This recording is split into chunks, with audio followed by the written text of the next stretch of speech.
بسم الله الرحمن الرحيم. السلام عليك يا أبا عبد الله، السلام عليك يا ابن رسول الله.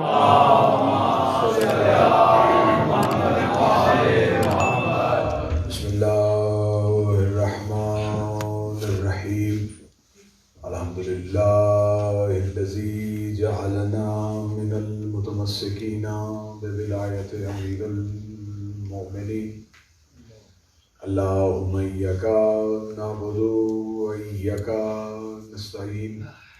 الصلاة والسلام بتحية والإكرام على أشرف الأنبياء والمرسلين وأولاده الطيبين الطاهرين المعصومين، ثم الصلاة والسلام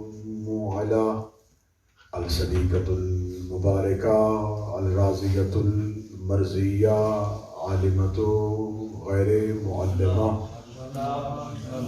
بنت القلم والنون وسر بين الكاف والنون ودليل إرادة كن فيكون وكتاب المكنون، آية الله العظمى وزوجة آية الله الكبرى، أم الكتاب، أم القرآن، أم الأنوار، أم الأئمة، أم المعصومين، أم العلوم، أم الهدى، أم الحسن، أم الحسين، أم المحسن، وأم أبيها السيدة فاطمة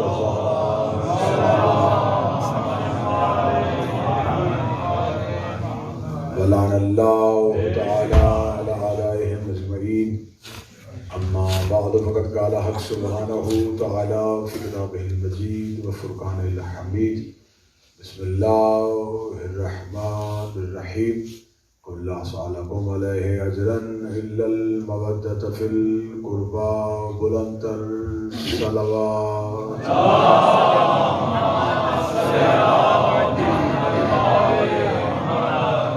دعا ہے مالکان عزت بارگاہ عزت میں آئے ہوئے ہر صاحب عزت کی عزت کو محفوظ فرمائے. شہزادی فاتح شام کے ذکر کے صدقے سے بانیان کی اور حاضرین کی توفیقات میں اضافہ فرمائے. جو مشکل سے مشکل دعائیں دلوں میں لے کے بیٹھے ہیں، ذہنوں میں سوچ کے بیٹھے ہیں، اس ذکر میں اٹھنے سے پہلے وہ دعائیں جو ہمارے حق میں بہتر ہیں وہ قبول فرمائے. میرے مالک، میرے آقا، میرے شہنشاہ اور میرے مولا کے ظہور میں تاجیل فرمائے. ہمارا شمار ناصرین حجت میں فرمائے. دعاؤں کو قبولیت تک پہنچائے، ممکنہ حد تک بلند صلوات عنایت فرمائے.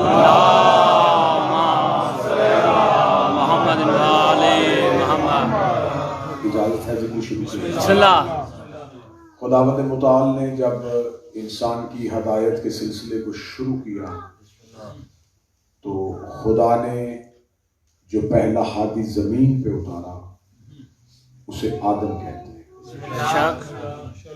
لیکن خدا نے کیونکہ یہ انسانیت کی ہدایت کرنی تھی تو یہ انسانیت کی ہدایت میں خدا کی جو مخلوقات زمین پہ انسان کی صورت میں تھی وہ مرد بھی تھے اور عورت بھی تھے.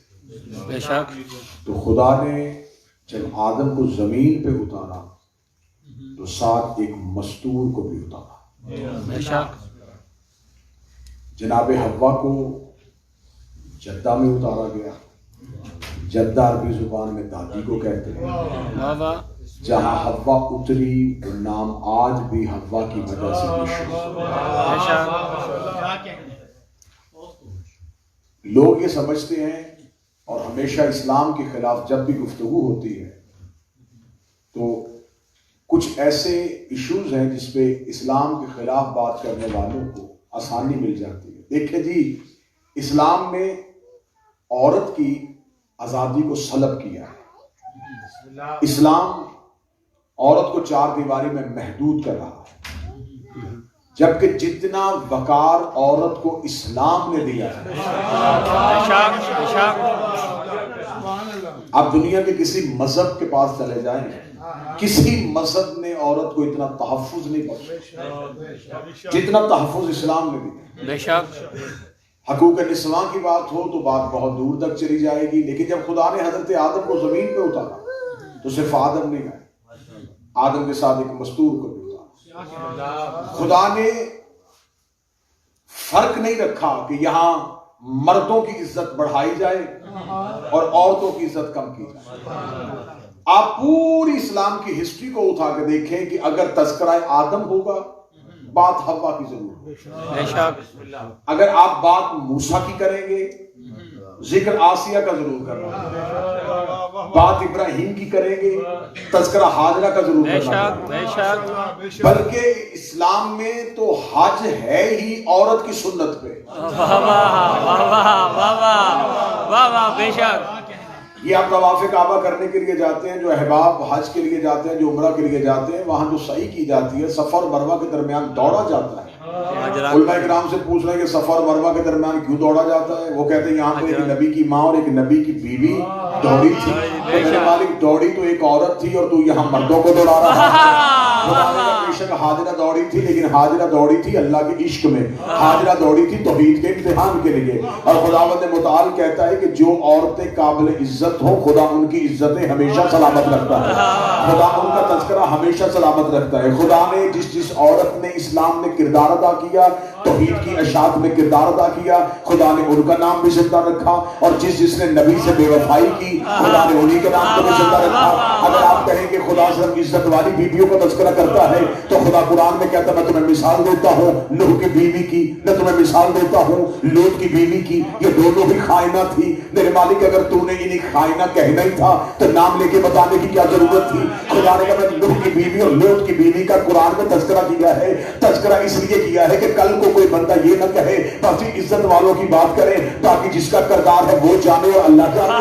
خدا نے کہا میں نے نوح کی بیوی اور لوط کی بیوی پہ قرآن پہ لعنت کر کے زمانے کو بتا دیا ہے کہ بری عورت نبی کے گھر میں ہو، اگر اس نے حجت سے بے وفائی کر لی ہے تو وہ قابل لعنت ہو جاتی ہے، اگر وہ حجت سے غداری کر جاتی ہے تو پھر وہ قابل لعنت ہو جاتی ہے۔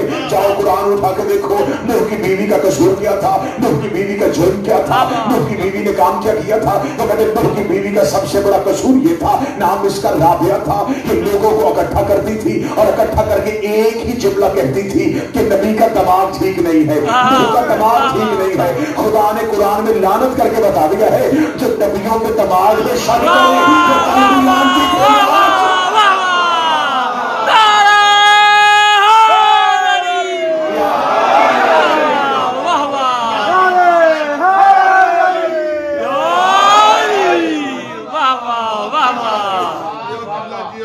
پوری مجلس ہوگی کہ اسلام میں کہاں کہاں کس کی عورت کا کیا کیا کردار ہے۔ اب یہاں دیکھیں، یہاں خدا جناب آدم کی بات ہوئی تو ساتھ حوا کا تذکرہ ضرور کریں، اور آج بھی ہر انسان کہتا ہے ہم آدم اور حوا کی اولاد ہیں۔ جہاں خدا نے نوح کی بات کی تو نوح کی بیوی کا خدا نے تذکرہ کیا، اور تذکرہ خدا نے نفرت کے انداز میں کیا۔ تو اب یہاں پر اللہ کو اگر مولویوں کے بس میں ہوتا تو مشورہ ضرور دے دیتے، میرے مالک ہمیں کیا کسی کی بات کرنا، بس ہم انہیں کی بات کریں جن کی فضائل۔ اگر آپ صرف فضائل والوں کی بات کریں گے اور تبرہ والوں کا ذکر نہیں کریں گے تو لوگوں کو حق اور باطل کی تمیز نہیں ہوگی۔ خدا نے نوح کی بیوی کا نام دیا، اور کہ نوح کی بیوی کا کیا قصور تھا؟ یہ لوگوں کو نبی کے قریب نہیں آنے دیتی۔ جناب نوح کی بیوی خدا نے قرآن میں کہا، اور ہر مسلمان کا، یہ نہیں ہے کہ یہاں پر شیعوں کا عقیدہ اور ہے اور اہل سنت کا عقیدہ، ہر مسلمان کا عقیدہ ہے، کیونکہ خدا نے قرآن میں نام لیا ہے، نوح کی بیوی کا تذکرہ کیا ہے۔ خدا نے کہا کہ نوح کی بیوی اور لوط کی بیوی کی مثال دیتے، کیونکہ یہ دونوں خائنہ تھی۔ کام کیا کرتی تھی؟ میں جب اس کی تفسیر قرآن میں جاؤں تو آپ کو بڑا ایک منفرد سا نقطہ نظر آئے۔ اب یہاں پر ایک سوال ضرور ذہن میں اٹھے گا، اب میں سوال بات نوح کی کر رہا ہوں، ذہن میں رکھیے گا میں بات نوح کی کر رہا ہوں، کہ اگر وہ بیوی اتنی ہی نوح کے خلاف تھی اور خدا اتنی نفرت کر رہا پھر وہ نبی کے گھر تھی کیوں؟ میں نوح کی بیوی کی بات کر رہا ہوں۔ سوال تو اٹھے گا نا، اور یہ سوال بڑا اٹھتا ہے یہ بہت سوال ہوتا ہے. ہمارا کام یہ اکثر ہمارے سامنے یہ سوال ہوتا ہے جی ٹھیکے دی. اب نوح کی بیوی، لیکن جب ہم نے تفسیر قرآن اٹھائی تو نوح کی زبان سے ہی اس کی دلیل مل گئی. کتابیں کہتی ہیں کہ ایک دن نوح کا امتی اللہ کے نبی نوح کے گھر آیا. وہ امتی تھا، نوح کا کلمہ پڑھتا تھا اور سفینہ پہ بیٹھنے کا متمنی تھا. وہ چاہتا تھا کہ جب نوح کی کشتی بنے اس میں سوار. وہ آیا، اس نے دروازے پہ دستک دی، اور دروازے پہ دستک دی تو اندر سے جناب نوح گھر پہ نہیں تھے، یہی نوح کی بیوی یہ اندر گھر تھی. کسی نے اندر سے آواز دی کہ کون ہے؟ کہنے لگا بیوی پوچھنے کے لیے آیا ہوں کہ اللہ کا نبی نوح گھر ہے. اب جناب نوح کا نام نوح نہیں تھا، عبد الغفار نام. نوح نام پڑا تھا نوحہ پڑھنے کی وجہ سے. قوم پتھر مارتی تھی، یہ نبی ان کے مظالم پہ نوحہ پڑھتا تھا. نوحے پڑھنا نبیوں کی سنت ہے. جناب نوحہ پڑھتے تھے. اسے جا کے جب اگر صرف کہتا نا کہ عبد الغفار گھر ہے، تیرا شوہر گھر ہے، تو شاید وہ بیوی اتنا جواب نہ دیتی. اس لیے منہ سے نکل گیا اللہ کا نبی. جو ہی اس نے کہا اللہ کا نبی تو اس نے کہا کہ اب اچھا موقع ہے. یہ نوح کا کوئی ماننے والا، اکا دکا لوگ تو نوح کو مانتے تھے. تو اس نے کہا یہ تو مانتا نوح کو. اس نے دروازہ کھولا. اس نے کہا کیا کہا تو نے پہلے؟ اس نے کہا اللہ کا نبی. اس نے کہا کون سا اللہ؟ کس اللہ کی بات کر رہا ہے؟ یہ جس کے کہنے پہ اللہ مان رہا ہے اسے کبھی تمہیں اللہ دکھایا ہے؟ شوہر ہے میرا، اس کے گھر میں رہتی ہوں، گھر میں رہ کے کہہ رہی ہوں کوئی اللہ نہیں ہے، نہ یہ اس کا نبی ہے. اب یہ بات جب نوح کے گھر سے اس نے سنی، وہ تو کہیں دور سے آیا تھا، اس نے کہا کہ اس نے تبلیغ باہر کر دی.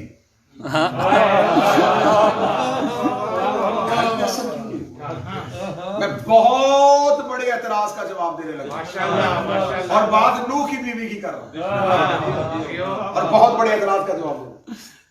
اس نے کہا کہ یہ بیوی، اس نے کہا آپ کا رشتہ نوح سے کیا؟ اس نے کہا بیوی ہوں میں اس کی، کوئی نبی نہیں ہے یہ. اور تم جیسے لوگ جو ہیں وہ کسے کہتے ہیں اللہ کا نبی نہ ہو، وہ اللہ نظر آتا ہے نہ اس اللہ نے زمانے میں آ کے بتایا یہ اس کا نبی ہے. بس اس نے کہا ہے نا کہ کوئی اللہ ہے اور میں اس کا نبی ہوں، تم نے مان لیا. یہ بڑا ٹوٹے ہوئے دل کے ساتھ نوح کی گلی سے نکل رہا، بازار کا موڑ لیا اور سامنے سے نوح نبی آ رہا. نوح نے اس کے اللہ کا نبی تھا، اس کے چہرے کی حالت کا اندازہ کر لیا. جو یہ نوح کے آیا سامنے آ کے جھکا، جھک کے سلام کیا. سلام کرنے کے بعد کہنے لگا کہ اے نبی اللہ، میں آپ ہی کی ملاقات کے لیے گھر گیا تھا. بسم اللہ بسم اللہ. تو اللہ کے نبی پوچھنا یہ چاہتا ہوں، وہ جو گھر کے اندر سے بول رہی تھی کیا وہ آپ ہی کی زوجہ ہے؟ جناب نوح سمجھ گئے کہ شکار کہاں سے. اس جملے کو سمجھ لینا تو اس جملے پہ ہی بہت بڑی دلیل قائم ہوتی ہے. جناب نوح نے کہا ہاں میری زوجہ ہے. اللہ کا نبی حیثیت تو میری کوئی نہیں ہے، کلمہ بھی آپ کا پڑھتا ہوں، صرف اتنی بات پوچھ سکتا ہوں کہ جب یہ اتنی بد زبان ہے اور یقین بھی آپ پہ نہیں رکھتی، اسے گھر میں رکھا کیوں؟ اسے گھر میں کیوں رکھا ہے؟ یہ وہ سوال ہے جو آج 2022 تک ابھی تک ہے. جواب میں مولوی کی زبان سے نہیں اللہ کے نبی کی زبان سے دینے لگا ہوں. اس نے کہا یہ اتنی خلاف ہے تو یہ گھر میں کیوں ہے؟ اللہ کے نبی نے گرے ہوئے امتی کو اٹھا کے اس کو دے کے مسکرا کے کہا تو امتی ہے میرا، بات محبت سے پوچھی ہے تو بتا دیتا ہوں. تو صرف اتنا بتا گھر میں رہ کے اس کی یہ حالت ہے، اگر نکال دیا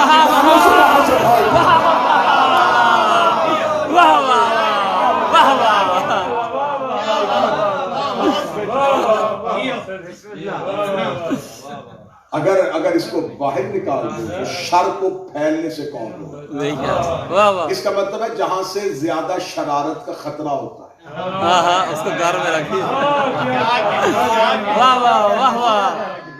آپ کیا سمجھتے ہیں کہ یہ جو بندے پولیس پکڑ کے حوالات میں بند کرتی ہے تو باہر آ کے سینہ چوڑا کر کے کہتے جی میں پولیس کے ساتھ رہتا ہوں. واہ واہ واہ واہ. ان کے جرم اتنے بڑے ہوتے ہیں کہ انہیں کسٹڈی میں رکھنا پڑتا ہے. بے شک. اب نوح کی بیوی ہے لیکن خدا نے نام لے کے دیکھیں، خدا نے حوا کا تذکرہ کیا عزت کے ساتھ، لیکن جو ہی دوسرا دور آیا خدا نے کہا نہیں. میں زمانے کو بتانے لگا ہوں کہ ہر مستور قابل عزت نہیں. حوا قابل عزت تھی، میں نے عزت سے تذکرہ. یہ بے شک نبی کی بیوی ہے، قابل عزت نہیں ہے، لہٰذا ہم عزت کے ساتھ تذکرہ ہی نہیں کریں گے، کیونکہ میرے دین میں رشتہ داریاں چلتی ہے نا، یاریاں چلتی ہیں. میرے مذہب اسلام کا کلیہ ہے کہ میرے ہاں نبی سے وفا چلتی ہے، حجت سے اطاعت چلتی ہے. خدا نے نوح کی بیوی کی مثال دے دی، پھر دور آگے بڑھا. آگے بڑھ کے حضرت موسیٰ کا دور آیا. حضرت موسیٰ کو جس نے پالا تھا اس بی بی کا نام آسیہ تھا. تفاسیر کہتی ہیں یہ زن فرعون تھی، رہتی تھی فرعون کے گھر میں، پالتی تھی حضرت موسیٰ، کیونکہ حضرت موسیٰ کی ماں نے اس دور کا فرعون بادشاہ جو تھا وہ چاہتا تھا، اسے نجومیوں نے بتا دیا تھا کہ کوئی ایک بچہ آئے گا جو تیری خدائی کو تباہ کرے گا. تو وہ ہر ایک محلے میں عورتوں کو بھیجتا تھا اور بھیج کے دیکھتا تھا کہ کوئی بچہ دنیا میں آنے والا تو نہیں. کتابیں کہتی 70,000 بچہ بنی اسرائیل کا ایک موسیٰ کے ڈر کی وجہ سے قتل کروا دیا. 70,000 بچہ بنی اسرائیل کا قتل کر دیا. خدا نے موسیٰ پیدا کرنا تھا کر دیا. خدا نے حضرت موسیٰ کو زمین پہ اتار دیا. حضرت موسیٰ زمین پہ آ گئے، اور حضرت موسیٰ جب زمین پہ آئے ہیں تو اس کو خبر اس لیے نہیں ہوئی کہ موسیٰ کی ماں کے ہاں ولادت کے کوئی اثار ہی نہیں. عورتیں آتی تھیں، آ کے چلی جاتی تھیں، انہیں خبر ہی نہیں ہوئی کہ اس بی بی کے ہاں بچہ آنے والا ہے. جب ہم نے تفاسیر قرآن کے علماء سے پوچھا کہ موسیٰ نبی کے آنے کا عورتوں کو کیوں نہیں پتا چلا، کہتے ہیں وہ اللہ کا نبی تھا اور نبی کے آنے کے ایسے اثرات نہیں. اس کا مطلب ہے تو یہ دلیل میں مان گیا ہے کہ حجت جب زمانے میں آئے تو ماؤں کو اس انداز میں خبر ہوتی ہے کہ جب بچہ مسلح پہ آ جاتا ہے. حضرت موسیٰ کی ماں نے بالکل جب حضرت موسیٰ دنیا میں آ گئے، خدا نے موسیٰ کو پیدا کرنا تھا، پیدا کر دیا. کہانی آپ کی سنیے، صرف نتیجے نئے نکالتا جاؤں گا اور بات کو آگے بڑھاتا جاؤں گا. حضرت موسیٰ کے دروازے پہ 70,000 جس نے قتل کروایا تھا اسے سپاہیوں کو بھیجا. سپاہی دروازے پہ آئے. موسیٰ کی ماں نے ایک دفعہ موسیٰ کو دیکھا، ایک دفعہ آسمان کی طرف دیکھا. میرے اللہ کیا کروں، میرے اللہ کیا کروں. خدا کہتا ہے اوحینا الی ام موسیٰ، ہم نے وحی کر دی تھی موسیٰ کی ماں پہ. موسیٰ کی ماں نبی نہیں تھی، موسیٰ کی ماں رسول نہیں تھی، لیکن قرآن کہتا ہم نے وحی کی، ہم نے موسیٰ کی ماں پہ وحی کی تھی. مولوی کہتے وحی صرف نبیوں پہ ہوتی ہے، کہتے موسیٰ کی ماں پہ وحی ہوئی. یہ آیت قرآن کی کہتی ہے اوحینا الی ام موسیٰ، ہم نے وحی کی تھی موسیٰ کی ماں پہ. موسیٰ ہے چھوٹا نبی، میرا نبی ہے سردار نبی. اگر موسیٰ کی ماں پہ وحی ہو سکتی ہے کہ تو نے موسیٰ کو کہاں لے کے جانا ہے، تیرا رجب کو علی کی ماں بھی تو بول رہی تھی، اللہ نے علی کی ماں پہ وحی کر دی تھی. تو موسیٰ تھا اسے تنور میں رکھا گیا تھا، یہ حیدر ہے اسے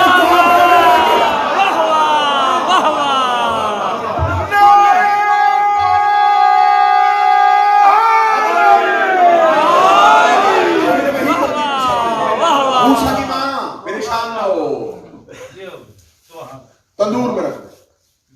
متوجہ صاحب، میں نے کہا سنی سنائی کہانی نہیں، نتیجہ نہیں. تندور میں رکھا، سپاہی اندر آئے، انہیں پورے گھر کی تلاشی نہیں چلے گئے. سپاہیوں کو پتہ ہی نہیں تھا، کیونکہ تندور میں موسیٰ کی ماں نے تندور میں رکھا، خود کمرے میں آ کے بیٹھ گئی. بیدار مزدور تھی، خود کمرے میں آ کے بیٹھ گئی. جو گھر کی کنیز تھی وہ صحن میں نکلی، اس نے تندور میں لکڑیاں رکھی. سپاہی تلاشی لے رہے تھے اور موسیٰ کی ماں دہکتی ہوئی آگ کو دیکھ. رنگ موسیٰ کی ماں کا اتر گیا. آخر ماں تھی، آخر ماں تھی. بے شک. جو ہی سپاہیوں نے باہر والا دروازہ بند کیا، کتابیں کہتی بھاگی دوڑ کے جب تندور کے سرحانے پہ گئی. منظر عجیب، آگ ایک طرف، موسیٰ ایک طرف. تفاسیر کہتی ہے کہ موسیٰ دونوں انگوٹھے منہ میں لے گئے. بچپن کا موسیٰ آگ کے اندر تھا، وہ کہتے آگ ادھر تھی موسیٰ ادھر تھا، آگ ادھر تھی موسیٰ ادھر تھا، آگ جب بھی اگلا نتیجہ پھر آ گیا ہے۔ جب ہم نے مولویوں سے پوچھا آگ نے موسیٰ پہ اثر کیوں نہیں کیا، تو کہتے آگ نار تھی موسیٰ نور تھا، نار نور نہ بنی نور نار نہ بنا، نار نور نہ بنی نور نار نہ بنا، نار نور نہ بنی نور نار نہ بنا۔ قسمت ہے نار کی اتنی دیر نور کے ساتھ رہ کبھی نار کی نار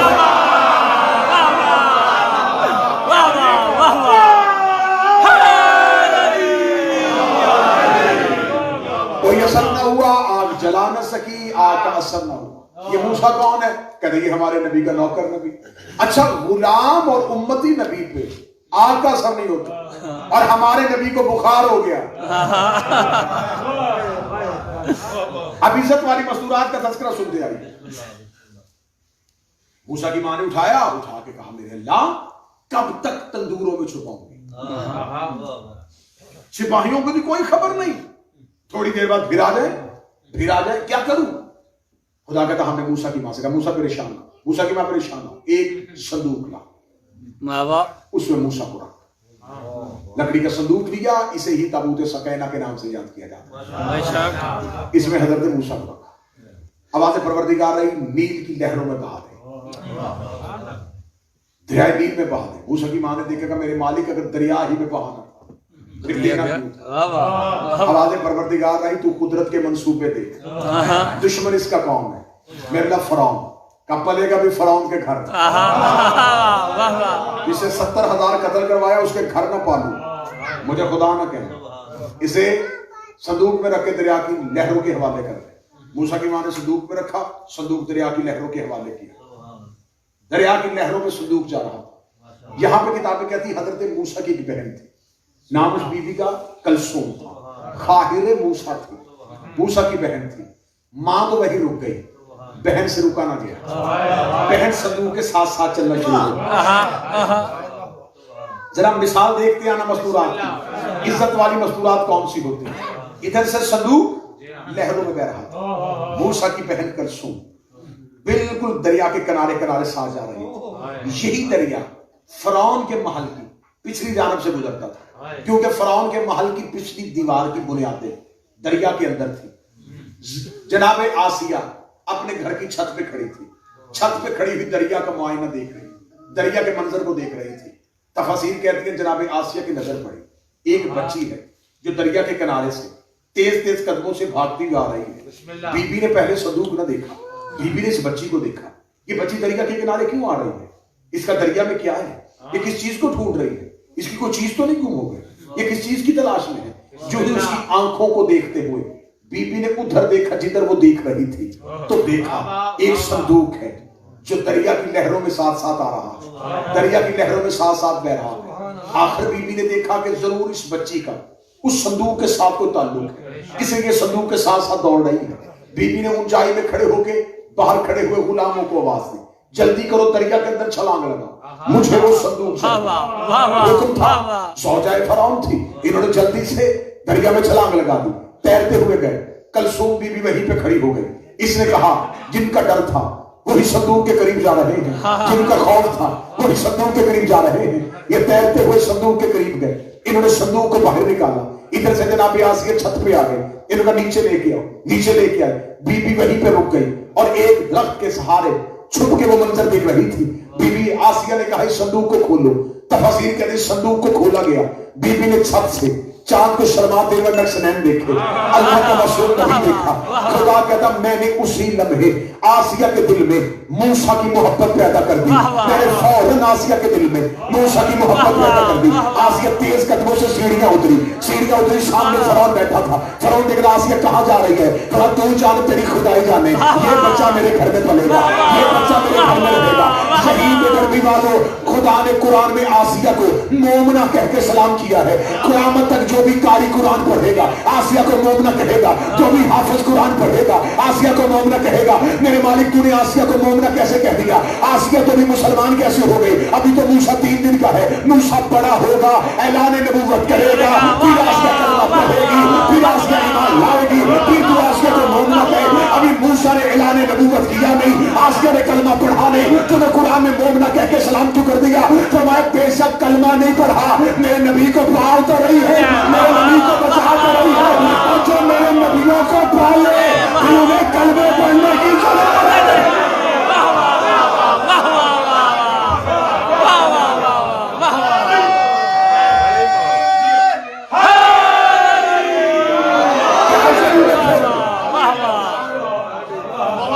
محبت تو کر رہی ہے، واہ واہ واہ واہ واہ واہ بغیر کلمہ پڑھے مومن، واہ واہ واہ واہ، زبان سے اقرار کا نام کلمہ نہیں، دل سے تسلیم کا نام اسلام ہے۔ بے شک بے شک، محبت کر لی نبی سے، لے آئی گھر میں، یہ تو میرے گھر میں پلے گا، اسے تو میں ہی پالوں۔ اب وہ جس نے 70,000 قتل کروایا تھا، اسی کے گھر میں ایک بچہ ہوا، شگاسیہ یہ کام نہ کر، 70,000 بچہ قتل ہو چکا ہے۔ جناب آسیہ نے کہا اگر یہ بچہ نہیں پلے گا تو میں اس گھر میں رہوں گی نہیں۔ متعصب ترین مورخ غزالی نے لکھا ہے 1000 دائی مصر کی بلائی گئی فرعون کے محل میں حضرت موسیٰ کو دودھ پلانے کے لیے۔ سبحان اللہ۔ متعصب ترین مورخ غزالی، اس نے بھی یہاں تک لکھا، اس کے علاوہ سب نے لکھا، اس نے بھی لکھا 1000 دائیاں مصر شہر کی اعلان کروا کے اکٹھی کی گئی، اور ہر کوئی بھاگ کے جا رہا تھا کہ فرعون بادشاہ ہے، اس کے گھر میں بچہ، اس کو دودھ پلائیں گے تو پتہ نہیں کیا نام و کرام ہے۔ لائن لگی ہوئی تھی، جناب آسیہ گود میں لے کے موسیٰ بیٹھی تھی، پہلی دائی آتی، ہاتھ میں موسیٰ، موسیٰ چہرہ دوسری طرف، دوسری دائی موسیٰ چہرہ بدل دیتا، خدا کہتا وَحَرَّمْنَا عَلَيْهِ الْمَرَاضِعَ، آیت پڑھ رہا ہوں، آیت، ہم نے حرام کر دیا دائیوں کا دودھ موسیٰ۔ سبحان اللہ، واہ واہ واہ واہ واہ، خدا قرآن میں کہتا ہم نے موسیٰ پہ حرام کر دیا تھا کسی دائی کا دودھ نہ پینا، موسیٰ نے کسی دائی کا دودھ نہیں پیا۔ اب مولویوں کے سروں پہ قرآن رکھ کے پوچھو کہ موسیٰ چھوٹا نبی ہے یا ہمارا نبی؟ موسیٰ چھوٹا نبی ہے، ہمارا نبی سردار نبی ہے۔ چھوٹا نبی تو ایک وقت کا دودھ مجبوری میں بھی دائی کا نہیں پیتا، محمد نے حلیمہ کا دودھ کیسے پیا؟ دائیں آتی رہی، اب فرعون خوش ہو رہا تھا بظاہر، کردار پڑھ رہا ہوں اسلام میں عورتوں، بسم اللہ بسم اللہ، اسلام میں عورتوں کے کردار بظاہر فرعون خوش ہو رہا تھا، اس نے کہا ٹھیک ہے، اچھی بات ہے، نہ دودھ پیے نہ بچے، چھیننا بھی نہیں پڑے گا، بچے سے جان بھی بچ جائے۔ وہی بہن کلثوم جو صندوق کے ساتھ ساتھ آئی تھی، آپ کیا سمجھتے ہیں کہ صندوق نکلا تو واپس چلی گئی؟ نبی کی بہن تھی، معصوموں کی بہنیں حجت کو رستے میں نہیں چھوڑتی، بے شک۔ وہ دربار کے دروازے پہ منظر دیکھ رہی تھی، چھپتی چھپاتی ہے، آسیہ نے دیکھ لیا یہ وہ بچی ہے، وہ جو صندوق آیا تھا یہ ساتھ آ گئی، دیکھا کہ یہ دربار کے ستونوں کے ساتھ چھپ چھپ کے دیکھا، اسے کنیزوں سے کہا ڈرانا نہ، کسی غلام کو نہ آگے جانے دینا، کوئی سپاہی نہ آگے بڑھے، کنیزوں سے کہا آہستہ آہستہ چلتی ہوئی بڑے وقار اور اطمینان کے ساتھ اس بچی کے پاس جاؤ، سخت ہاتھ نہ لگانا، محبت اور پیار کے ساتھ اسے میرے پاس لے کے آؤ۔ بس پھر چلتی چلتی خاہر موسیٰ کلثوم کے پاس کہہ لے کہ بچی گھبرانا نہ، ہم تمہیں کچھ نہیں کہہ رہے، وہ جو ہماری ملکہ ہے نا وہ بہت پیار کرنے والی، وہ تجھے بلا رہی ہے۔ اب دیکھ رہی تھی کہ بھائی اسی عورت کی گود میں، منظر سمجھ رہے ہو؟ بسم اللہ بسم اللہ۔ اب خاہر موسیٰ بی بی کلثوم کو ہر ڈر ختم کیوں ہو گیا، اس نے کہا بے شک یہ عورت مارے، زندہ رکھے یا نہ رکھے، لیکن ایک بار بھائی سے مل ضرور لو, ایک بار بھائی کا چہرہ تو دیکھ لو. چلتی چلتی ننھے ننھے قدموں سے قریب آ کے کھڑی ہو گئی. اب آسیہ بی بی کلثوم کو دیکھ رہی, بی بی کلثوم گود والے موسیٰ کو دیکھ رہی. بچپن کے موسیٰ نے بہن کو دیکھا, موسیٰ کے چہرے پہ ہلکی سی مسکراہٹ. موسیٰ کے مسکرانے سے بہن کے دل کو تسلی اور ہو. جب بہن کے دل کو تسلی ہوئی کہ بھائی مسکرا رہا ہے, بھائی رو نہیں رہا, بھائی گھبرا نہیں رہا, اسے نہیں پتا تھا کہ معصوم 3 دن کا بھی ہو تو روتا نہیں ہے, معصوم گھبراتا نہیں ہے. اللہ کے نبی موسیٰ نے چہرہ دیکھ کے مسکراہٹ دی. خاہر موسیٰ حضرت کلثوم کے چہرے پہ اطمینان ہے, بی بی کے چہرے پہ اطمینان ہے. بی بی آسیہ کو تسلی ہوئی, یہ بچی گھبرائی نہیں. دیکھے کہنے لگی بچی تو دربار میں کیا دیکھ رہی ہے؟ بی بی دیکھے کہنے لگی تو چھوڑ کیا دیکھ رہی تھی, تو مجھے بتا تو کیوں گھبرائی ہوئی؟ اب سوال کون کر رہی ہے؟ موسیٰ کی بہن کس سے؟ جناب آسیہ سے. تو بتا تو کیوں گھبرائی ہے؟ اس نے کہا اس بچے کو پالنا چاہتی, اس بچے کو اپنے گھر میں رکھنا چاہتی. 1000 سے زیادہ دائیاں آ گئی, یہ دودھ کسی کا نہیں پی رہا. بی بی دیکھ کے کہتی ہے تو میری مشکل بات میں سننا, پہلے میں تیری مشکل ٹال دیتی. میں ایک ایسی عورت کو جانتی جس کا دودھ یہ بچہ پی لے گا. کہنے لگی میں نے ہر قبیلے کی عورت بلائی, میں نے ہر شہر کی عورت بلائی, جن کا کام ہی یہ ہے بچے پالنا, جن کا پیشہ ہی یہ ہے بچے پالنا. جب اس نے پیشہ ور عورتیں جو بچوں کو پالتی ہیں ان کا دودھ نہیں پیا تو پھر یہ کس عورت کا دودھ پیے گا؟ بی بی کلثوم نے, موسیٰ بھی بچپن میں ہے, ابھی موسیٰ بچہ ہے. موسیٰ کی بہن کا جواب سننا. موسیٰ کی بہن دے کے کہتی بی بی آسیہ سن میری بات, اسے پالنے کے لیے پیشہ ور عورت کی ضرورت نہیں, اسے پالنے کے لیے کسی دائی کی ضرورت نہیں. کہہ رہے تو کس عورت کو لے کے آ رہی ہے, وہ کیا کرے گی؟ کہہ رہی اسے پالنے کے لیے طیبہ کی ضرورت ہے, اسے پالنے کے لیے طاہرہ کی ضرورت ہے. میں ایک ایسی عورت کو جانتی ہوں جو طیبہ ہے, یہ طاہرہ ہے, یہ اس کا دودھ پی لے گا. جلدی جا اس کو بلا کے لا. دوڑی آئی موسیٰ کی بہن, جہاں ماں دروازے پہ رو رہی تھی موسیٰ کو جدائی, آگے گلے میں باہیں ڈال کے کہتی اماں نہ رو, وعدے اللہ نے سچے کر دیے. بھائی بھی بچ گیا, دودھ بھی تیرا پیے. اب موسیٰ کی ماں روزانہ دربار میں جاتی, بیٹا اٹھاتی بھی, خوراک بھی دیتی, سینے سے بھی لگاتی, سارا دن اس کے پاس بھی رہتی, تنخواہ بھی پوری لیتی. یہ قدرت کا انتظام تھا کہ فرعون کے گھر میں موسیٰ کیوں پلا؟ ایک مستور کی وجہ سے, بے شک ایک عورت کی وجہ سے. آئیے آگے چل کے دیکھیے کہ کیا اس عورت کے اتنے بڑے کردار کے بعد پھر اس کے بعد آنے والے زمانے میں مستورات کا کردار ختم ہو گیا, اس سے بڑھ کے آ گیا دور حضرت ابراہیم کا. تو حضرت ابراہیم کے دور میں پھر دیکھو کہ وہ جو بی بی ہاجرہ ہے, آج بھی آپ جا کے دیکھیں جو خانہ کعبہ ہے, خانہ کعبہ کے اوپر سیاہ رنگ کا غلاف, جاؤ اس کی تاریخ پڑھو, یہ سیاہ رنگ کا غلاف کہاں سے آیا؟ وہ کہتے ہیں اس لیے کہ نقلی کعبہ بھی بن چکا تھا اور نقلی کعبہ کی طرف لوگوں کے آتے تھے, تو لہٰذا خدا نے فوراً ابراہیم کو کہہ دیا تھا اے ابراہیم اس نقلی کعبہ سے بچانے کے لیے ہاجرہ کے سر کی چادر کعبے کی دیوار پہ ڈال دے. مجھے کسی کتاب سے نہیں ملا کہ خدا نے کہا کہ ابراہیم اپنے کاندھے کی عبا ڈال دے, اپنے سر کا امامہ ڈال دے. عربوں کا لباس عبا امامہ تھا, عربوں کے ہاں کاندھے پہ بھی چادر ہوتی تھی, عربوں کے ہاں دستار بھی ہوتی تھی. خدا نے نہ ابراہیم کی چادر مانگی, نہ خدا نے ابراہیم کا امامہ مانگا, نہ خدا نے ابراہیم کی دستار مانگی.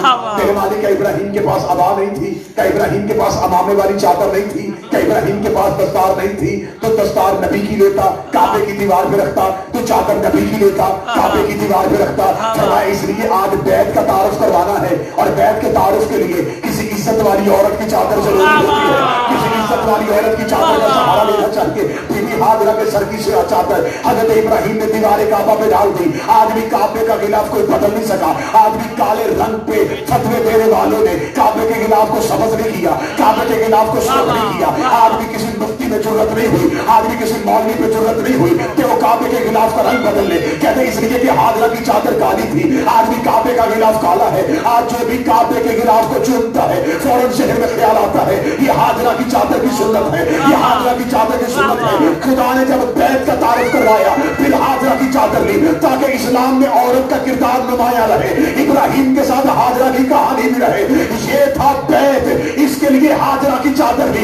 جب اہل بیت کے تعارف کا وقت آیا, خدا نے یہ نہیں کہا محمد اپنی چادر لے, فاطمہ کی چادر لے.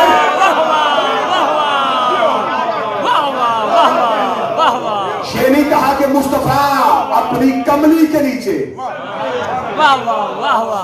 اپنوں کو لے کے بیٹھ جائے.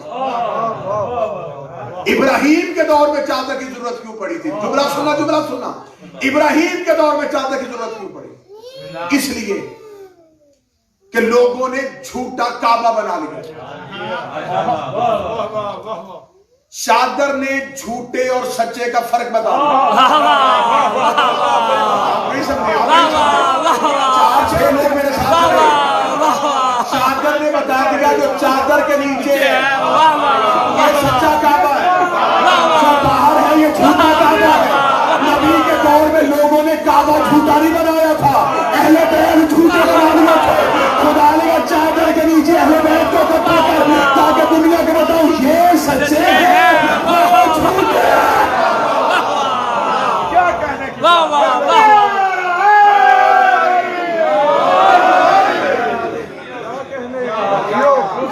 ایک کردار روک رہا ہے کہ ایک ایک کردار پہ ایک ایک مجلس پڑی. واہ واہ واہ واہ. کردار ہاجرہ کیا تھا؟ آؤ زندگی رسول کی ہے تو وہ رسول جسے کائنات کے خزانوں کا مالک بنایا, وہ رسول جس کو مکے والوں نے چاند و ٹکڑے کرتے ہوئے دیکھا, مکہ والوں نے جس کے ہاتھوں میں پتھروں کو کلمہ پڑھتے ہوئے دیکھا, مکہ والوں نے جس کی انگلی کے اشارے سے درختوں کو چلتے ہوئے دیکھا, مکہ والوں نے جس کے دنیا میں آتے ہی کیسر و کسرا کے کنگروں کو ٹوٹتے ہوئے دیکھا, بتوں کو زمین پہ گرتے ہوئے دیکھا تھا. اس محمد کو خدا کہہ رہا ہے میرا حبیب ہم نے تجھے خدیجہ کے مال سے غنی کر دیا.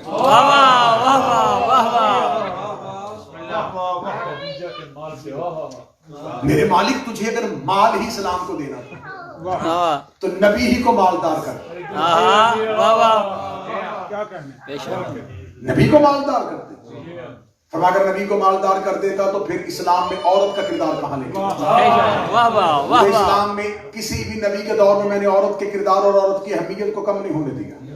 لہذا رسول کا دور آیا تو ملکۃ العرب کا کردار آ گیا. اس بیوی کا اتنا واضح کردار ہے کیونکہ ہمارا تعلق منبر کے مناظرے کے ساتھ ہے. ہم آپ کی قوم کے عقائد کے تحفظ کرتے ہیں باہر والے مورچوں پہ کھڑے ہوتے ہیں. جو بندے کہتے ہیں ان کی عزت کرو نبی کی بیوی, ان کی عزت کرو نبی کی بیوی, ان کی عزت کرو نبی کی بیوی. مجھے عزت آل محمد کی قسم ہے جس کی عزت کروانا چاہو ہم کرنے کے لیے تیار. لیکن پہلے یہ بتاؤ نبی نے شادی کا پیغام کس کے گھر بھیجا تھا؟ اسی پہ کہانی ختم ہو جائے, اسی پہ بحثیں ختم ہو جائیں, اسی پہ جھگڑے ختم ہو جائیں. نبی کی بیویوں میں سے وہب زوجہ بی بی خدیجہ جس کے دروازے پہ نبی نے شادی کا پیغام دیا. جو نہیں بولے ان کے لیے جملہ بدل. برات ایک ہی گھر میں,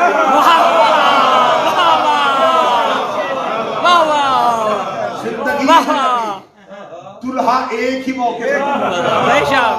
ابھی جن بندوں پہ نیند کا اثر ہے ان کے لیے اگلا جملہ کہہ رہا ہوں, شادیاں 11 مانو 13 مانو, ولیمہ ایک.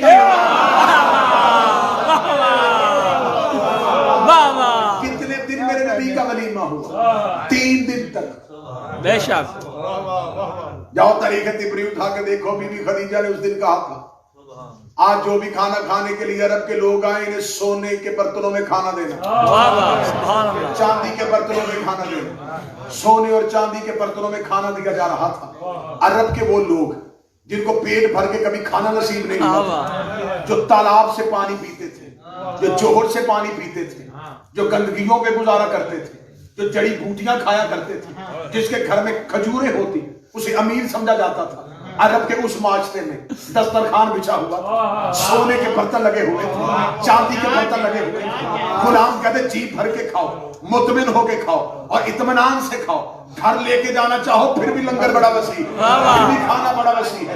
جب کھانا لگ چکا تھا تیرے نبی کے ولیمے کا تو بی بی خدیجہ کے جملے آج بھی تاریخ طبری میں ہیں. بی بی نے اپنے نوکر میسرہ سے کہا تھا مکہ کی اونچی پہاڑی پہ جا کے اعلان کر دینا کہ دسترخوان صرف ایک دن نہیں چلے گا, دسترخوان 3 دن چلے گا. جس نے آج کھانا وہ آج کھائے, جو آج نہیں کھا سکا وہ کل لے کے آئے, جو کل نہیں آ سکا وہ رشتہ داروں کو پر صبر آ لینا. 3 دن مسلسل میرے گھر سے کھانا کھاتے رہنا. اور دوسرا اعلان بھی کر دینا کہ کھانا کھانے کے بعد اپنے جھوٹے برتن چھوڑ کے نہ جانا.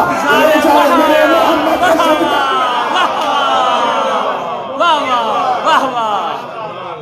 اس بی بی نے اسلام میں ایسا کردار ادا کیا. میں نے کہا کہ مجھے ایک ایک مزدور کا کردار روک رہا ہے, لیکن مجھے جانا ہے فاتح شام بی بی کے تذکرے. لہٰذا میں ایک ایک لائن میں ایک ایک بی بی کا کردار پڑھا ہوں. جس بی بی نے اسلام کو سارا مال دے دیا, جس نے اسلام کو پاؤں پہ کھڑا کر دیا, جس نے اسلام کی یتیمی کو جوانی کے انداز سکھا دیا. ادھر اس بی بی نے اسلام کو پاؤں پہ کھڑا کیا. اب آتے قدرت آئی خدیجہ تیرے احسان بڑے, تو میں اللہ تو کسی کا احسان نہیں رکھتا. میرے اوپر تو ابراہیم نے تھوڑا سا احسان کیا, میں نے دونوں بیٹے نبی کیے. اب 2 ہستیوں کا احسان نبی کے سر پہ, ایک حضرت عمران, ایک حضرت خدیجہ. یہ محنت کری جاتی, وہ دولت دی جاتی, یہ تلوار لے کے دروازے پہ سونے کے ڈھیر لگا کے بندوں کو مسلمان کر رہے ہیں. خدا نے کہا اسلام میرا پاؤں پہ کھڑا نہیں ہو گیا. یتیم عبداللہ کو 2 سہارے مل گئے, ایک ابو طالب ایک خدیجہ. خدا نے کہا میں تو احسان کے بدلے نبوتوں کی صورت میں دیتا ہوں. جو احسان کرے میں تو ان کا بیٹا نبی کر دیتا ہوں, میں تو ان کی نسلوں میں نبی بھیج دیتا ہوں. لیکن اب میں کیا کروں, اب تو نبوت کا دروازہ بند ہو گیا, اب تو آخری نبی بھیج دیا. اگر نبی کی گنجائش ہوتی ابو طالب کا بیٹا بھی نبی بنا, خدیجہ کا بیٹا بھی نبی بنا, کیونکہ میرے اللہ کا انداز ہی یہ ہے, میں خدا ایسے ہی احسان کے بدلے دیتا ہوں. حق یہ بنتا تھا ابو طالب کا بیٹا بھی نبی بنتا, خدیجہ کا بیٹا بھی نبی بنتا, لیکن نبوت کا دروازہ بند ہے. اب دروازہ امامت کا شروع ہے, سلسلہ امامت شروع ہے. امام ایک ہے گھر 2 ہے, امام ایک ہے گھر 2 ہے, امام ایک ہے گھر 2 ہے, امام ایک ہے گھر 2 ہے. جسے پتا ہے کل میرا نجم گزری ہے, آج چاہتا نجم آ رہی ہے. امام ایک ہے گھر 2 ہے. اگر ابو طالب کا بیٹا امام بناؤں گا ناراض خدیجہ ہو جائے گی, اگر خدیجہ کا بیٹا امام بناؤں گا ناراض ابو طالب ہو جائے گا. نہ میں نے ابو طالب کو ناراض کرنا ہے, نہ میں نے خدیجہ کو ناراض کرنا ہے.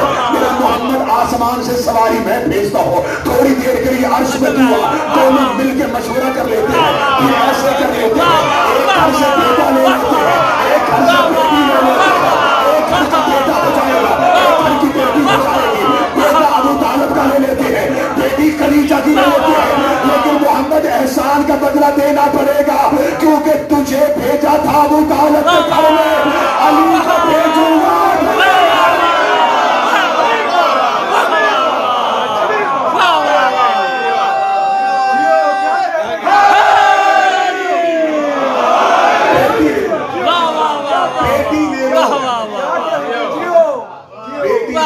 تیرے گھر سے بیٹا آئے گا, میرے گھر سے بیٹا اللہ کے گھر سے. جملہ اچھا کر کے کہوں, بسم اللہ. عدنان کیا صاحب جملہ اچھا کر کے کہنا, بیٹا آئے گا لم یلد کے گھر سے, بیٹی آئے گی محمد رسول اللہ کے گھر سے. دونوں کو ایک کریں گے, پھر ہم 2 عصمت کے دریاؤں کو ملائیں. ہمارا چل بحران ہی گلتا, ان 2 دریاؤں کو ایسے اکٹھا بہائیں گے, یہ ملیں گے بھی نہیں, لیکن پھر بھی لو بھی آ جائے گا, مرجان بھی آ جائے گا. رسول اور بی بی خدیجہ کی دونوں, بی بی کی محنت رسول کی نبوت کا ثمر بن کے سیدہ دنیا میں آتی. اسلام میں عورت کا کردار, اسلام میں عورت کا کردار. کہانی بڑی محنت سے شروع کی ہے, تذکرہ حوا سے لے کے آئے, اب مجھے یہاں پہ آ کے اکیلے نہ چھوڑو. اب جب جناب سیدہ دنیا میں آ گئے تو خدا نے کہا میرا محمد دیکھ, ہم نے تجھے نبوت دی, احسان نے جتلایا, رسول بنایا, احسان نے جتلایا. یاسین کہا لاڈ سے, مزمل کہا محبت سے, مدثر کہا تیرا حق بنتا, تیری قسمیں کھائیں تیرے انداز ہی ایسے, تو جس شہر میں گیا میں تو شہر کی قسم, اس گلی سے گزرا میں نے اس گلی کی قسمیں کھائی. بے شک. میں نے تجھے ایک لمحے کے لیے تنہا نہیں چھوڑا, لیکن میرا محمد پھر اتنے بھی لاٹ نہیں. اب میں تجھے دے رہا ہوں سب سے بڑی نعمت. آج مجھے احسان دینا پڑے گا. اِنَّا أَعْطَيْنَاكَ الْكَوْثَرَ, میں تجھے زہرا عطا کر رہا ہوں. سیدہ تجھے عطا میں ملے. عطا ہمیشہ نعمت ہوتی, بے شک. نعمت پیدا نہیں ہوتی. واہ واہ واہ واہ. بے شک بے شک. واہ واہ. نعمت نازل ہوتی. بے شک. ہم تمہیں زہرا نازل کریں گے, بے شک. ہم نہرا کو نازل کریں گے, واہ واہ. ہم تجھے عطا کر دیں گے فاطمہ. اب جناب سیدہ دنیا میں آئی, فرمایا کیونکہ تو ہے آخری نبی. شروع کیا ہے آدم سے بات. آدم کے ساتھ حوا بھیجنی پڑی تھی, ہر نبی کے ساتھ ایک مستور بھیجنی پڑی تھی, لیکن کیونکہ تیرے اوپر تو فضیلتوں کے دروازے بند ہو گئے, تیرے بعد تو فضیلتوں کا ثانی کوئی نہیں ہوگا. اگر تیرے گھر میں بھی ایک ایسی بیوی بھیج دوں جو باقی بیویوں کی طرح ہو تو پھر تیرے اوپر فضائل کیسے؟ لہٰذا ہم تجھے زہرا جیسی ایسی بیٹی دیں گے, سیدہ جیسی ایسی بیٹی دیں گے, اس کو ہم بنا دیں گے عالمین کی عورتوں کی سردار. اب یہ بات بڑی آسان باتیں کرو, بڑی سلیس باتیں کرو. جناب سیدہ ہے سیدۃ النساء العالمین, سیدۃ النساء المسلمین نہیں, عالمین. مومنوں کی ماں ہونا اور ہے, عالمین کی عورتوں کے سردار. ہم تجھے دیں گے سیدۃ النساء العالمین. صرف دنیا کی عورتوں کی سردار نہیں, عالمین. بے شک. عالمین کتنے ہیں کسی کو نہیں پتہ ہی نہیں, کتنے آنے ہیں پتہ ہی نہیں. واہ واہ. یہ کون سا عالم, اس کے بعد کون سا آئے گا, بے شک. اس کے بعد کون سا آئے گا, یہ اندازہ کسی کو بھی نہیں.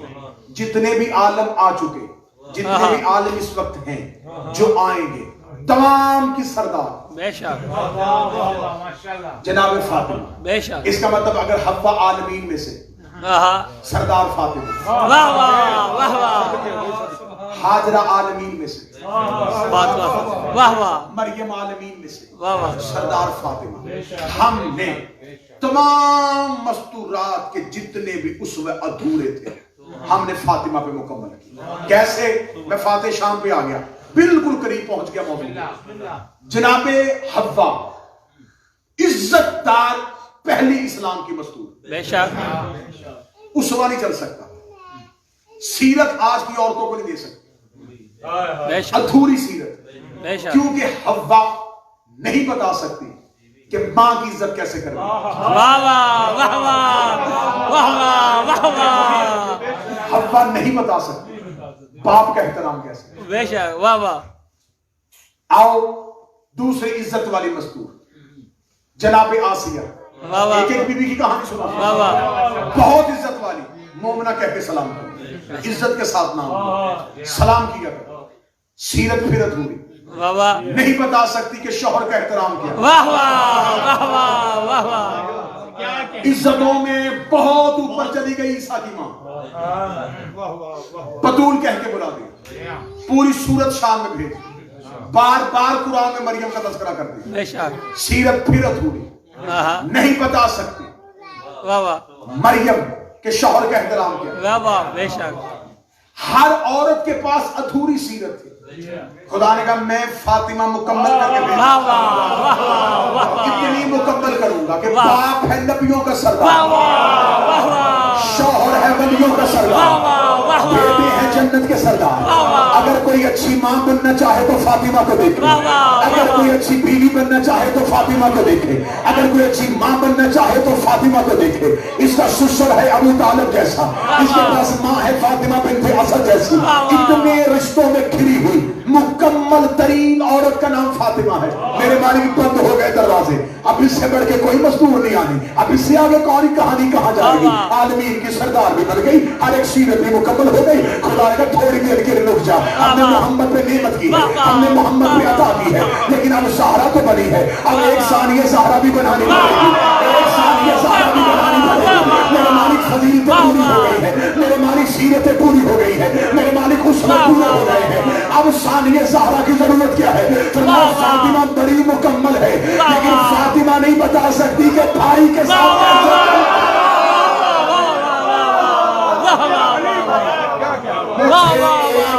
یہ ثانی زہرا. واہ واہ واہ واہ. جیو قبلہ جیو. کہانی حوا سے شروع زینب پہ تمام. جیسے کہانی آدم سے شروع حسین پہ تمام. محنت کی ہے میں نے پورا 1 گھنٹہ لگایا. اب پورا نتیجہ قوم کو دے کے نہیں جا رہا. کہانی حوا سے شروع زینب پہ تمام. کیوں؟ مکمل کر دی زینب نے پوری سیرت. اتنی سیرت مکمل کی, اتنی سیرت مکمل کی. ماں تھی ام ابیہا. ایسا ہی ہے. اب اگر محبت کے ساتھ آنسو نکلے تو روکنا نہ, فرد جذبات سے نکلے تو روکنا, لیکن ابھی میں مصائب شروع نہیں کر رہا. ماں تھی ام ابیہا, باپ کی ماں. بیٹی بنی زینب, اب باپ کی زینب. سیدہ بڑی مکمل, بڑی مکمل. نبی کی بیٹی انتہائی مکمل. لیکن شہزادی کو یہ اعزاز نہ ہوا. بابا بچانی مسجد میں گئی, مکہ کے بازار میں, لیکن یہ ایسی فاتح شام ہے. میں اگلا سے کہتا ہوں سوال کروں, کیوں کروں؟ فتح کر کے آئی تھی شام. قاتل کو اس کے گھر میں جا کے مار کے آئی تھی. قاتل کو عبرت کا نشان بنا کے آئی تھی. یہ جو کربلا سے قافلہ لے کے چلی ہے نا, 9 لاکھ اہل بیت کو ختم کرنے کے لیے آئے تھے. ذہن میں ایک بات کا جواب مجھے یہیں پہ دے دینا مصائب سے پہلے. کربلا میں جن بھیڑیوں نے حسین کا اصغر نہیں چھوڑا, انہوں نے سجاد کو قتل کیوں نہیں کیا؟ انہوں نے تو علی اصغر 6 ماہ کا شہید کر دیا. میں حسین میں فضائل پڑھ رہا ہوں. ذہن میں سوال لے کے آؤ, میری قوم کا بچہ سوال لے کے آؤ. کربلا میں امام حسین کے بعد سب سے زیادہ اہم شخصیت سید الساجدین, اگلے امام. کیا 9 لاکھ نہیں جانتے تھے کہ نسل سادات بھی اسی سے چلنی؟ اگلا امام بھی ہے, بچانے والا بھی کوئی نہیں, شہید بھی سارے کر چکے, اب کوئی ڈر کوئی خوف بھی نہیں ہے. 9 لاکھ بھی ہے.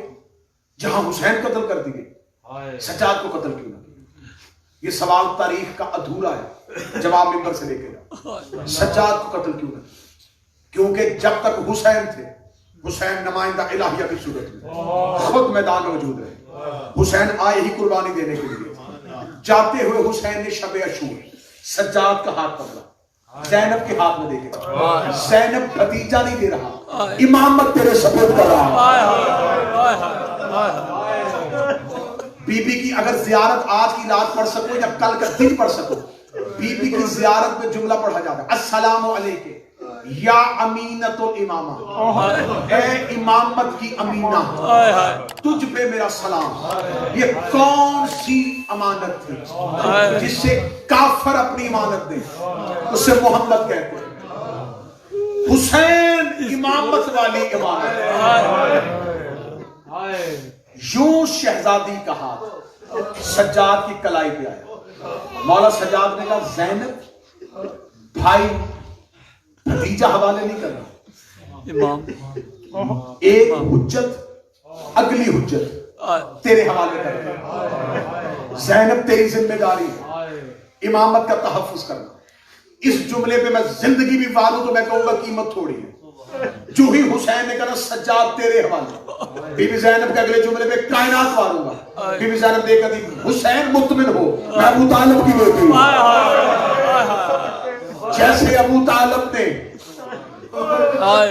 محمد کو پالا تھا, جیسے ابو طالب نے علی کو پالا, میں ابو طالب بنوں گی, میں سجاد کو بچاؤں گی. شام غریبہ جو خیموں میں آگ لگی تھی, آپ کیا سمجھتے ہیں؟ آل محمد کے بچوں کو قتل حملہ کرنا تھا سجاد پہ.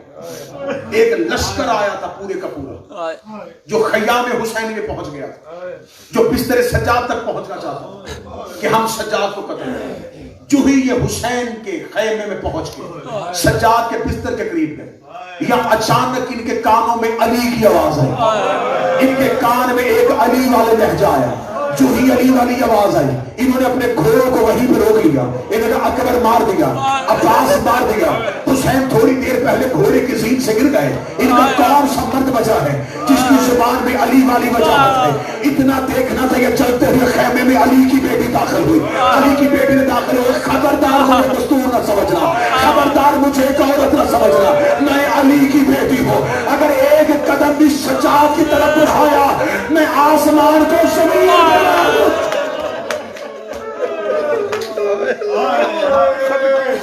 سننا مطلب کبھی عرفان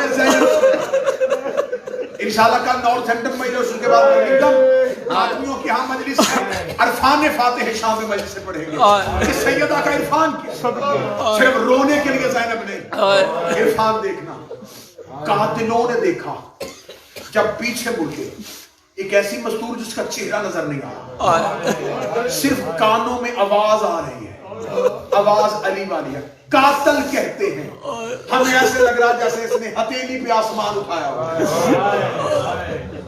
اور بی بی کہہ رہی تھی ایک قدم بھی آگے بڑھے میں آسمان زمین پہ مار دوں۔ قاتل ہٹنے شروع ہوئے، جو ہی قاتل ہٹے امامت کی آنکھیں کھلی، علی کی بیٹی نے سجاد کو پشت پہ،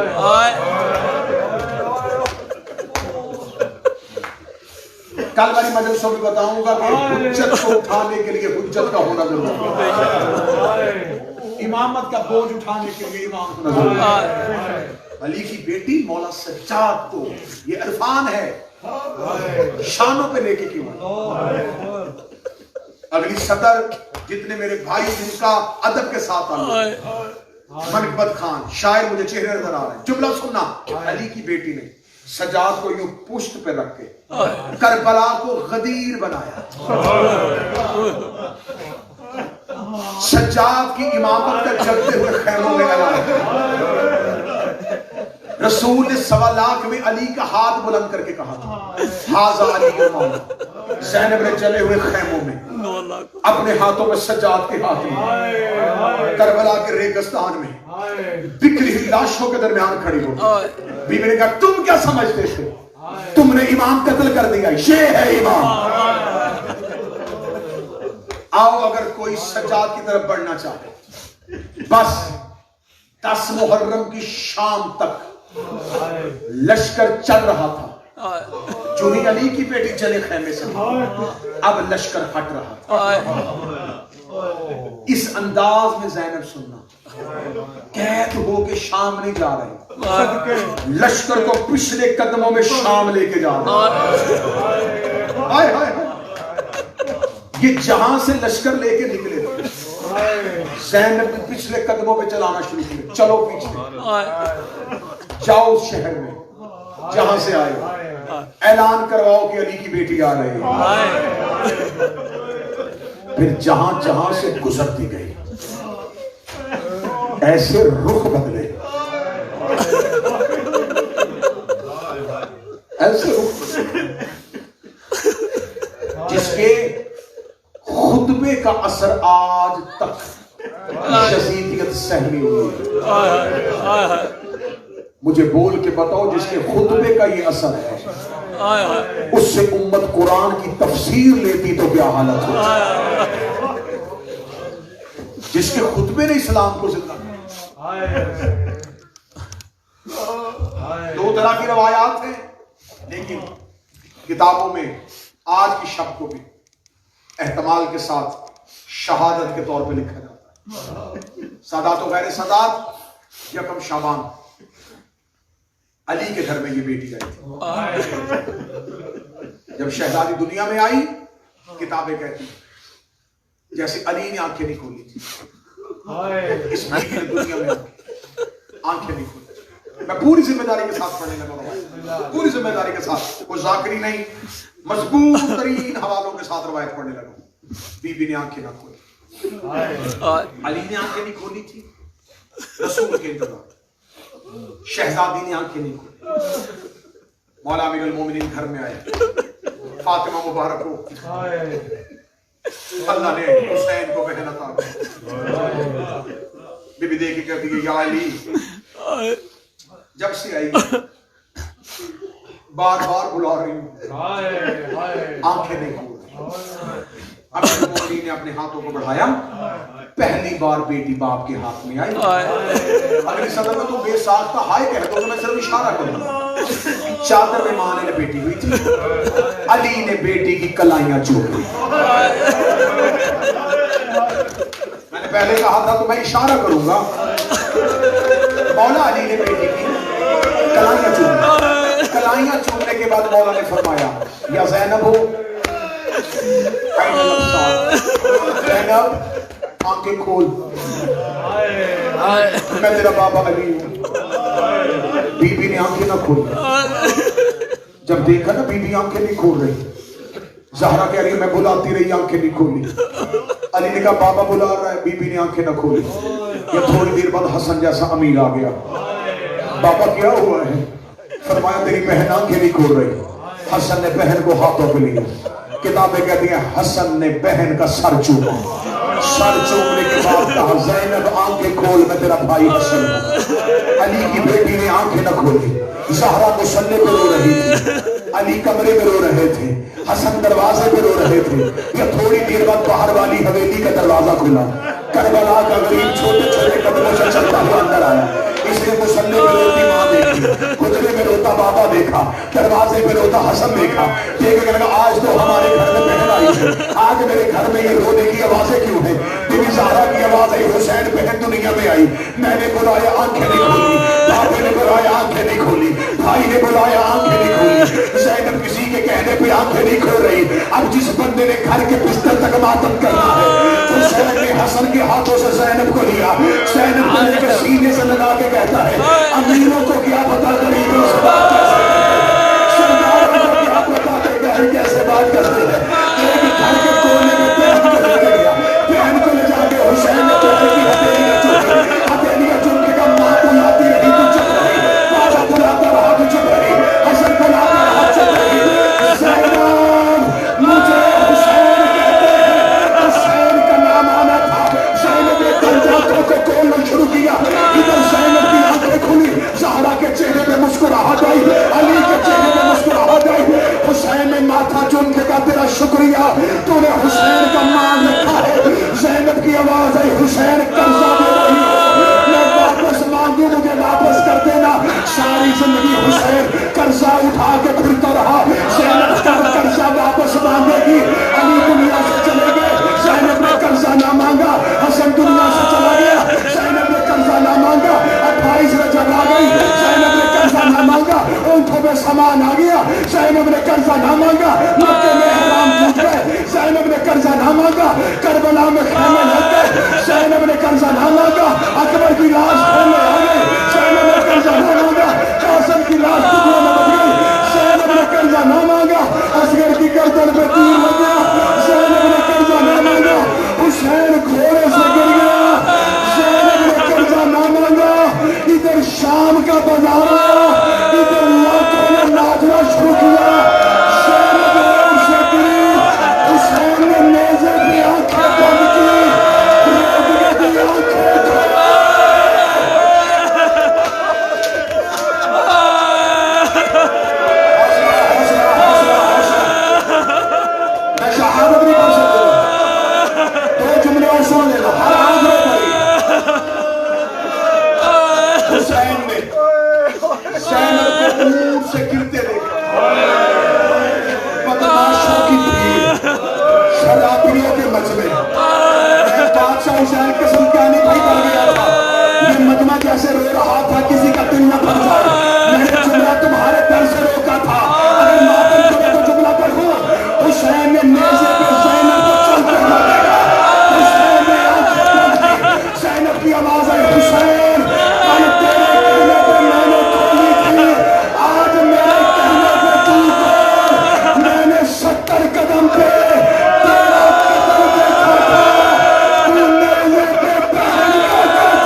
سی شہادت پڑھوں فاتح شام کی؟ کون سا قتل پڑھوں علی کی بیٹی کا؟ کون سی شہادت پڑھوں علی کی بیٹی؟ مولا سجاد جب آگئے تھے مدینے، بندے نے پوچھا تھا مولا سب سے زیادہ مصیبت کہاں ہے؟ سنا تم نے ممبر سے ذاکر علماء سے، مولا سجاد نے کہا کہتا شام شام تک تو صرف روایت پڑھ کے ذاکر علماء چپ ہو گئے. میں مادری ہوں شبیر کا، میں نے خیرات مانگی ہے زینب کی ماں سے، مجھ سے روایت پوری سن لینا. انہوں نے کہا کہاں سب سے زیادہ مصیبت آئی؟ مولا سجاد نے 3 بار کہا شام شام شام. شام میں بڑی منزلیں آئی ہیں. سجاد بتا تو شام بڑا عرصہ بیٹھا رہا ہے، سب سے زیادہ مصیبت کی وقت آئی تھی. میں وقت پڑھنے لگا ہوں جس سے سجاد کا جگر پتا تھا. تم ماتم بھی نہ کر سکے تو تیری اپنی مرضی ہے. جب مولا سجاد سے پوچھا کون سا لمحہ، سجاد زمین پہ خش کر گئے. مومنوں نے صحابیوں نے سجاد کو اٹھایا، آوازیں دوبارہ سوال کر کہنے لگا سب سے زیادہ مصیبت شام میں کب آئی ہے؟ سجاد کہنے کاش سجاد کی آنکھیں وہ منظر نہ دیکھتی جب لوگوں کے ہاتھوں میں شراب کے چاند